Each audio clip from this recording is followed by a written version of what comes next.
Go ahead, Ant. As we bring in Bernie, I just want to remind you all that the NFL regular season, it's wrapping up. It's wrapped up. There's still plenty of time to get in on the action with FanDuel, America's #1 sportsbook. Right now, new customers are getting $150 in bonus bets, guaranteed when you place a $5 bet. That's $150 in bonus bets, win or lose. The app is super easy to use, and there's many different ways to bet. Same game parlays. You can check out bets in the new Explore tab. You can make a parlay in the Parlay Hub. So many more ways to do it. You guys can go visit FanDuel.com/UCSS and make your first bet a layup. FanDuel, the official partner of the NFL. Bernie, that game was a disaster. Then that's the nicest way to say it. Welcome. Good to see you too, brother. Bernie, Where do we even begin? Oh, my God. How depressing was that? Yes, it was. Yeah. Yes, it was. But you know what? As tough a day as Saturday was, and I'm not just saying this to be positive, this was a special year. It was. I mean, to get through the holidays, this is maybe a selfish statement, but to get through the holidays from Thanksgiving to Christmas to New Year's, and being as old as I am, and it's not a shot at anybody, but mostly this century, you've been making excuses through the Christmas season about who the draft pick's going to be, why the season's going to be, should the coach stay, and to have talked through the whole holiday season about the kind of the euphoria of a surprise Browns team being one of the first teams to qualify for the playoffs in the AFC this year, made it a little more tolerable for me on Sunday morning, just a little. How surprised were you at the firing of Alex Van Pelt and Stump Mitchell and the tight ends coach, whose contract was up, but Mitchell and Van Pelt each had another year? Yeah, so you know what? I came in today or woke up this morning, and I kind of heard some of the rumblings about some of the rumors yesterday about it. A little surprised with it. I actually think we really overachieved this season. Yeah. With 4 quarterbacks winning. I'm a little biased. I think everyone here knows how much I love Coach Stefanski and the football side of things with it. But I go back a lot of years with Alex Van Pelt and knowing, some of the things that, transpired through the years. So to see kind of that happening today was a little surprising. How do you explain it? What do you think was behind it? I'm still really trying to digest it right now, but to see Alex, Stump, the tight end coach, and sometimes you get things where you want to get a little more creative with things, but it's right now. I actually think we overachieved during the season. David Njoku did have one of his best seasons. We won with 4 QBs. I don't think this is an indictment of some of these coaches, and Stump in particular. I'm massively biased towards him from playing against him and being an ex-player and stuff. So, I really think the team really overachieved this year, and seeing, seeing how they're going to try to get better. Bernie, you think there's a chance Van Pelt maybe wanted to go because he might want to go call play somewhere else? Well, it's absolutely possibly part of it in terms of you could probably only go so far as a position coach / offensive coordinator who isn't calling plays right now. Yeah. So we saw that with Eric Bieniemy and Andy Reid in Kansas City last year, going to Washington where he was going to call plays and kind of have the onus on himself that maybe is the stepping stone to the next move up. And whether it's Eric Bieniemy at his age, Alex Van Pelt at his age, where maybe you do get a little anxious to want to call your own plays and maybe see if you could get to that next level of head coaching. And that's probably would have been tough. I hadn't looked at it really from that perspective. Correct me if I'm wrong, but in the 3 playoff games that the Browns have played in the Stefanski regime, they are 0-2 when he is calling the plays. Alex Van Pelt called the plays in the Steelers' playoff win. I mean, I know that's a very small sample size, but I was shocked that he was never even given the opportunity in the regular season to do that. Well, you know what? In terms of just the play calling on this past Sunday, I'm not sure I want to put the onus or blame really. No, on there just was a about lot of any- other moving parts. and No, you're again, right. But and it wasn't a shining offensive performance. And I'm not even being critical. I think the game plan was very solid. I just think it caught up with us. I mean, I love Coach Callahan. I love the way we played smoke and mirrors with the offensive line all year. And I'm not banging on the tackles, but it caught up with us. I mean, come on. It was like, it's these guys, Hudson and the other guy. I love him. I'm not trying to be disrespectful. I can't remember his name. I mean, God bless them, how hard they tried, how much it went, how Coach Stefanski. But the running game disappeared. Well, in the running game, 20 carries for 58 yards, 2.8 yards a carry. But again, you're playing a really good defense. I'm super high, unfortunately, on D'Amico Ryan.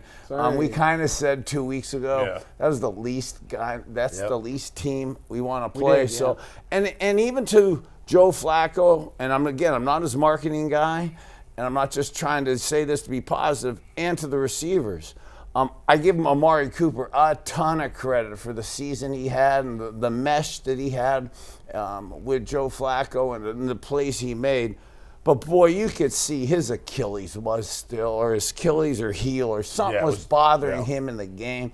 He was really only about 85, 80%. He masked it really well, but he just didn't have that. You could see he was limping a little bit. 200 fewer receiving yards. Yeah, and David Bell was kind of one of the go-to guys. So, and actually I really looked hard at some of the highlights and of the first game on Christmas Eve. And it almost looks like on that long touchdown pass is where Amari started that heel issue when he got into the end zone. Yes. Just a little twitch of it then, and that set that domino off. So I'm massively a fan of his. I really give him and the guys a lot of credit for being out there. And again, you didn't hear him after the game really whining and crying about stuff. But he couldn't have played at that high tier that we really needed to maximize beating a really good Houston Texans team who I really look forward to watching them play at Baltimore this week. Bernie, now that they have to make offensive coordinator changes, who's a guy that you think would help Deshaun get back to where he was?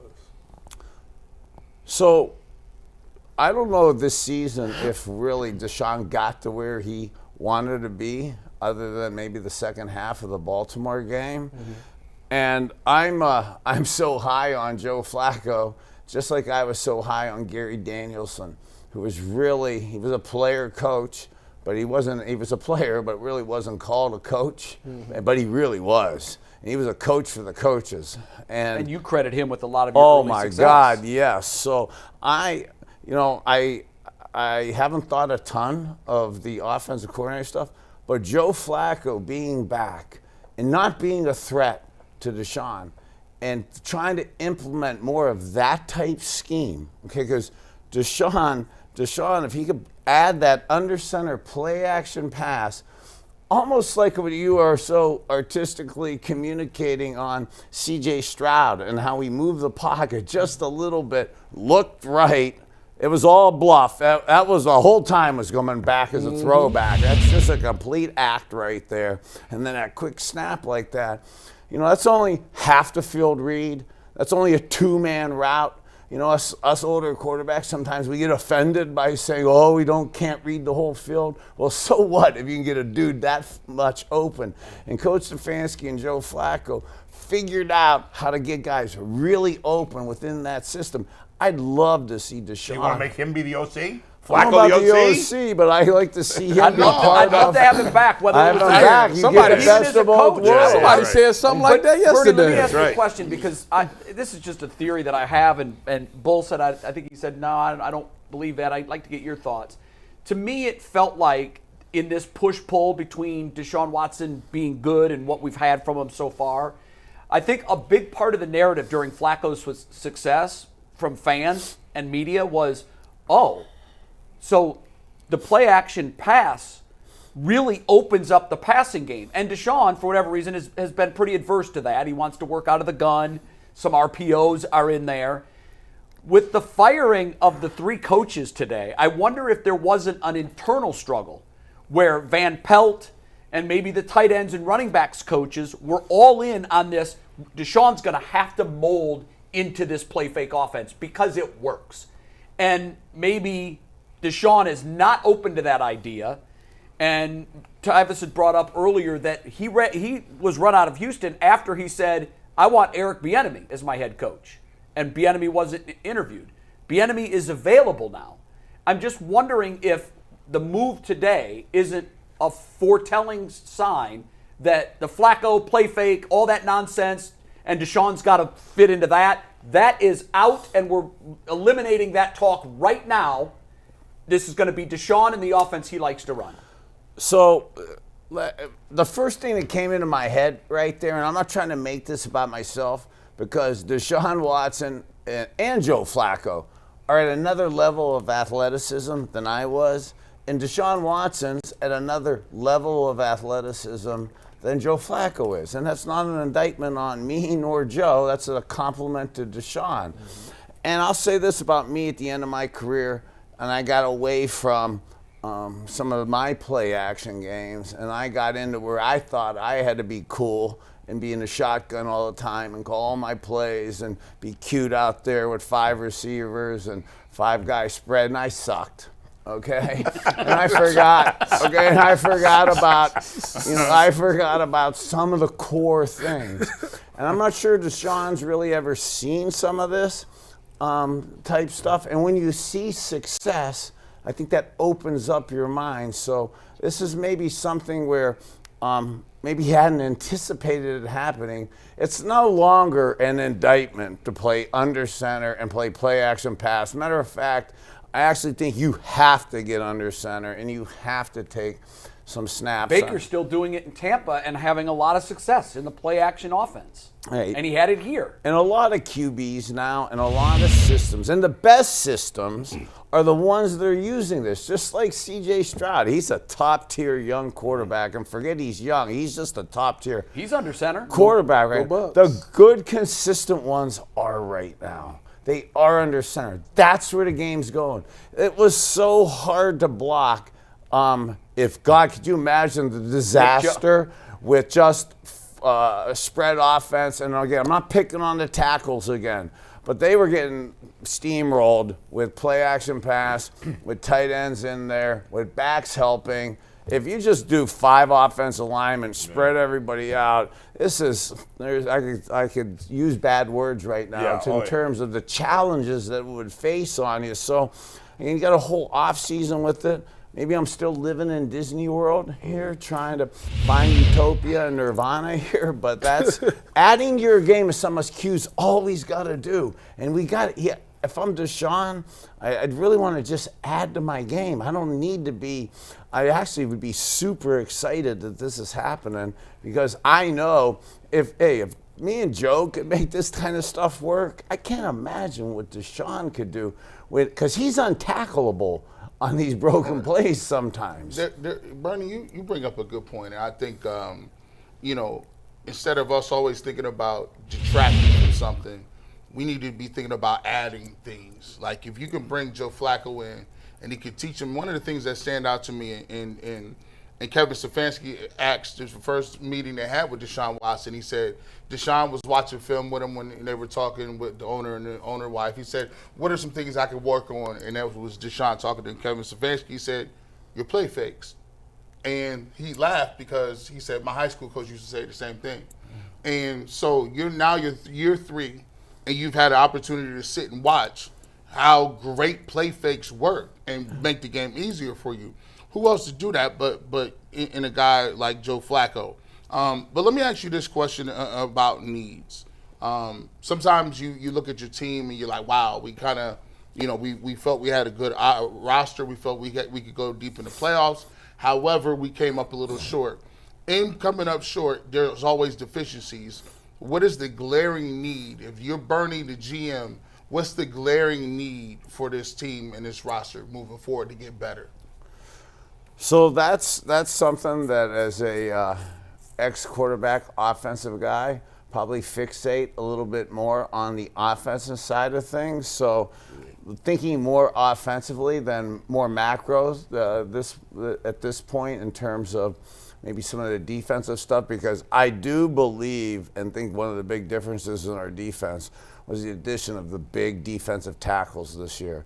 And when you're able to crush the middle of the pocket, it allows our ends and Miles to be better like that. And I think we were pretty successful in adding a little bit to that. You would always want to add type to that.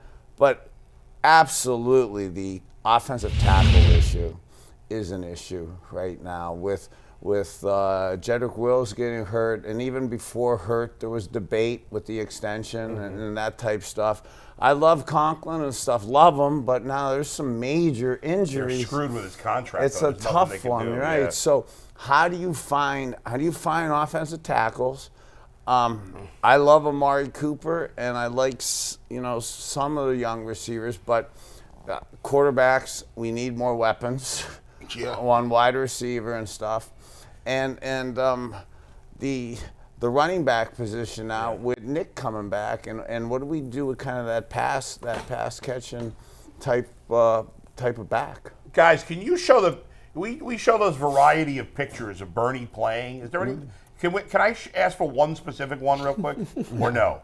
Can you not do that? We can find it. Which one do you want? The one where he's playing against the Bengals, and I see Solomon Wilcots, who was a corner for the Bengals.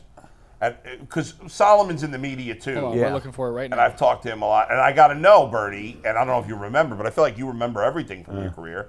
It looks like he's trying to tackle you here, and I want to know, did he tackle you, or did you get away from Solomon Wilcots? Do you remember that specific play? I doubt it, but... Well, Dick LeBeau was their defensive quarterback there, and he had this guy. He was one of the original blitz zone guys. Yeah. So Solomon would come with a Sam Strong safety blitz cover 2, okay, and I was ready for it after about the third time he did sack me. All right, there it is. Yes. So did he get you there? Or did you get away? He got away. That's my guess. You got away? No, I'm able to, I was able to get away on that one. But Good. and that's where plays like that. Yeah. When you're basically looking down, I'm doing this stuff wrong, your eyes are basically closed, looking at the ground, trying to get away, but you know there's a check down in front of you. Yeah. I always had a guy in front of me, and that's what the play action game Leroy. does. And Leroy, it was Leroy at the end. It was Kevin Mack and Ernest Binder at the beginning. And that's imperative to being able to understand kind of where your outlet is. When you're in the spread offense and the 5 receivers and just 5 guys, very rarely do you have a check down within this set of the show here today, and it's typically way out there. So now when you have stuff like that, you're really able to get away knowing that, heck, all I got to do is get away, and I got to throw from me to you, Jay. Yeah. And that's Leroy, Kevin Mack, Ernest Binder. Sure. You remember the Super Bowl? Do you guys remember Tim Crumry's ankle? Oh, God, yeah. Oh, that was one of the worst It was one of the things ugliest injuries I've ever seen. Yeah, man. that was awful. That's like Joe Theismann level. Yeah, that was horrible. I'm curious, when you have played with a player, let's say once you're in the NFL, then not your rookie season, but or maybe your rookie season, you're such a smart player and such a smart guy that maybe you knew it right away. When you had guys that you were playing with, whether it was an offensive lineman, receivers, whatever, how quickly did you know how good they were, and were you always right? Was your first analysis about how good such and such player was, were you always on the money? And how quickly did you know? So one of the guys that I'm really close with from my University of Miami days, and it was on the Peyton cast Monday night, is Ray Lewis. And Ray's a little more quick to answer that than I will be. But heck, he goes within the first day. Really? You can pretty much know who belongs and who doesn't belong. And when you get into a guy and you get into some guys who have the kind of false bravado, which we all have to have, whether it's here and or on the field, you have to have some type of confidence in yourself. But when you're on the field in that huddle, a lot of times it really clarifies who's who and what's, and when you look into the depth of the eyes, and I don't want to say always right, okay, but you really get you really get a good feel for 85, 90% of really who's going to be there and who doesn't really get overly fixated / nervous in those stressful situations, because when the bullets are flying, a lot of times people will cower down to that, and you got to make sure the guys don't. Was there, I'm not going to ask you to name names, obviously, but was there a guy maybe that like got a lot of, even if he wasn't a teammate, maybe he was just a guy you played against, but was there a guy that came out of college, maybe he was a high first-round pick, and you were like, this guy's not a good player? Without naming names, did that happen to you? Yeah, there was Yeah. a couple of guys. Okay. I mean, there was a I mean, What about the other especially way for- around? Guys that were unheralded, and maybe even your first impression was Well, this you guy's take terrible. well, you take like one of my first fights with Coach Belichick. Okay, it was over Keenan McCardle. Okay, Great player. me, Leroy Hort, and Keenan McCardle were like the three amigos. Okay, Leroy's on the field all the time. Keenan would toast everybody in practice, Yeah. and he wasn't fast, he wasn't big, he wasn't strong. Man, that brother was over play. all the time. Yeah. Okay, so I would just want to sneak him on the field. Bill had got rid of Webster, Lang, Brennan, and stuff. Yeah. I thought it was just natural. Michael Jackson and Keenan McCardle with Leroy. And Leroy, and again, I'm not saying it because he was on today and he's our buddy, but Leroy is one of the best catching, most resourceful dudes to get open on the football field. And he is. Look at that smile, man. I love it. Fantastic. Yeah. He is, man. And Bill Keenan didn't like Picardo? not at first. I mean, Okay. he didn't get on the field till I got whacked. And I'm like, bro, let me have that guy, you know?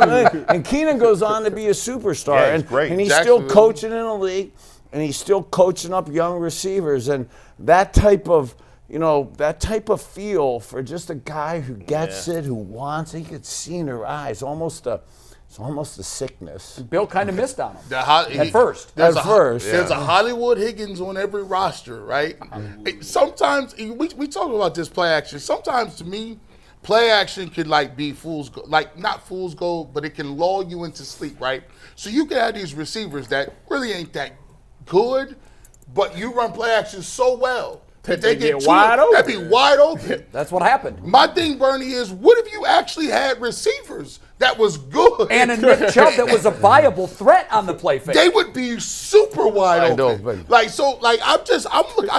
was laughing. I said, bro, I don't want to see nobody with another big body. You got to run a 4.4. I don't want to draft nobody. I need speed. I need vertical. You I wouldn't don't take want no. Mike Williams. Listen, Mike Williams. He's always hurt. He's always hurt. Always. Can you What give is me with everybody? Michael? Here's the thing about Bernie opened his playbook all the way up when he was throwing bombs to Michael Jackson or Michael Dyson, whatever his name is. But here's the thing: I said, "Oh, this is what it looks like."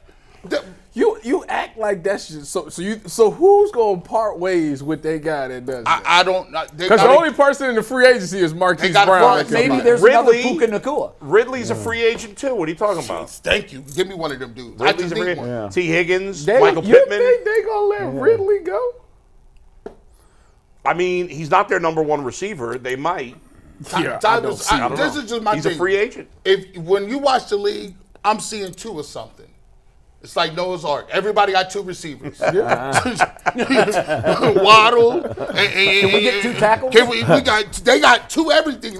They got Higgins and Chase, Puka Nacua and Cup. Every time we play in these teams, there's two receivers killing us. And I'm like, we got Evans one. and Godwin. Hey, well, I'm calling up the Old Testament for Brown my and next Devontae quote. Amari Cooper and David Njoku. No.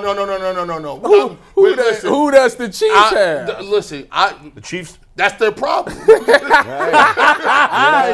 Touche. He's right. What you thought about? They got That's Rasheed it. Rice, and Yeah, that's but it. now they've got Kelsey and Rice. That's it. The That ain't Bills gonna don't do have it. a second guy with Diggs, really. Listen, Gabe Davis. but if He you, ain't that level. He out right now. but you get my point. Yeah. I just want to see because look, if they did that great with play action today, and you give me play action with another threat And Nick Chubb. with Nick Chubb, we ready to go. And G. Bush, to your, not to your receiver point, but to your first point on the play action pass, and then the last point on play action pass. If I could just add into even myself again and Deshaun on that, I was bad at play action passing in terms of my fake. I didn't even get a good one. I didn't use the ball like now you're supposed to. I used to be really good at that old school kind of just sticking. In the 5th grade? Yeah. No, and as a freshman in high school. Watching post my career or at the end of my career, like I had said earlier, where I got away from some of my play action game, even though I wasn't good with it.